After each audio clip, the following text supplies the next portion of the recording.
97.7 KCRR, going back to the 80s with the Warrant. It's Down Boys. It's Corey Ford, as we try to do every week. Sometimes we miss him, depending on schedule, but that's okay.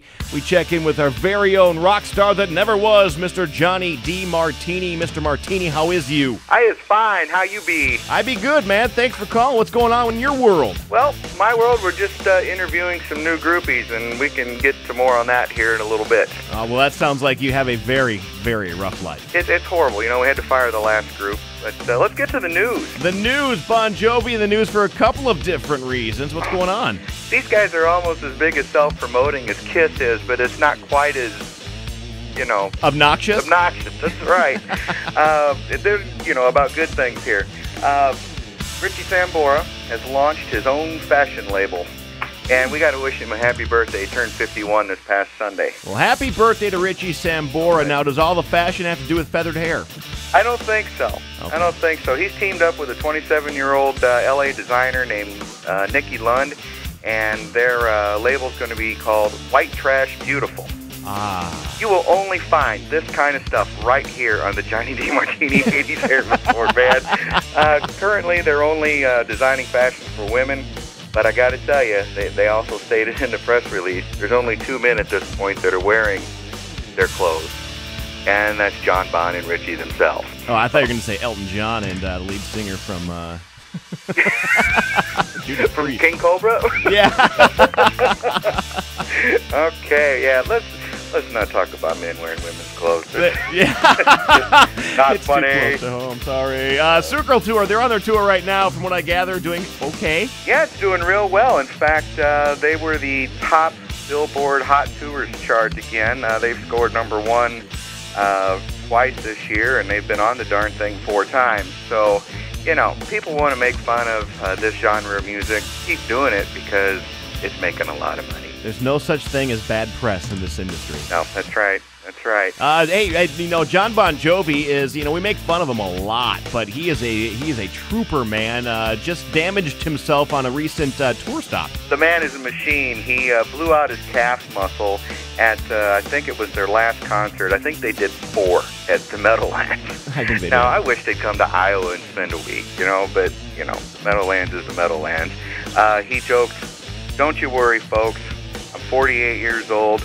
I ain't got nowhere to go. I'm old. What can I tell you? But I'm still good looking." So, he had to get carried off the stage by David Bryan, the keyboard player, as they did their encore and everything. But he stuck it out. He did Living on a Prayer in all kinds of pain. Well, hey, gotta give it to the guy for that. Warrant also in the news. Looks like we'll be hearing some new stuff from them. We're going to hear a lot of new stuff from them.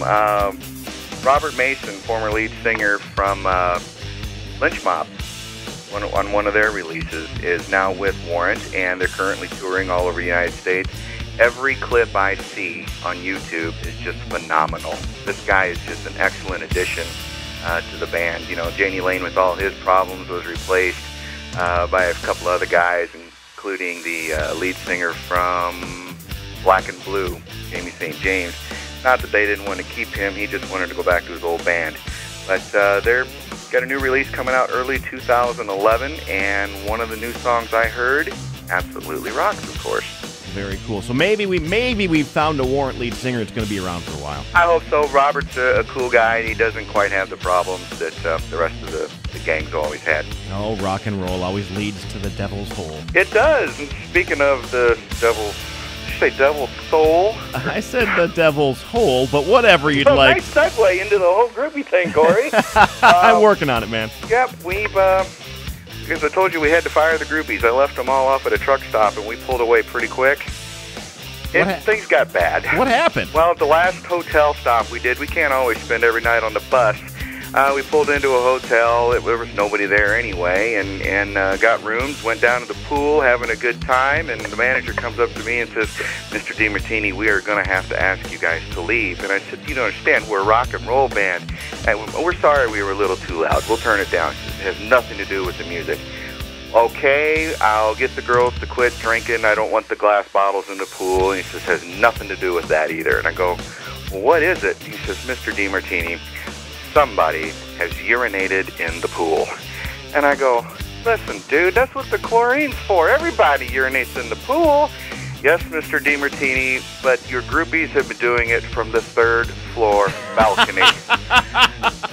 All right, it's time to go. It's time to get rid of them. We need to drop them off at the next bus stop. So, been doing some interviews. In fact, we have one right here with me right now. Say hi. Johnny DeMartini, I rock! You see? Yeah, that was, Who wants to be me? poor guy. You know, Johnny, thanks a lot. We got some inside scoop on Bon Jovi and Warrant. You got groupies behind you. How do you do it, man? I do it because I am Jonny DeMartini, and you're not. You're not.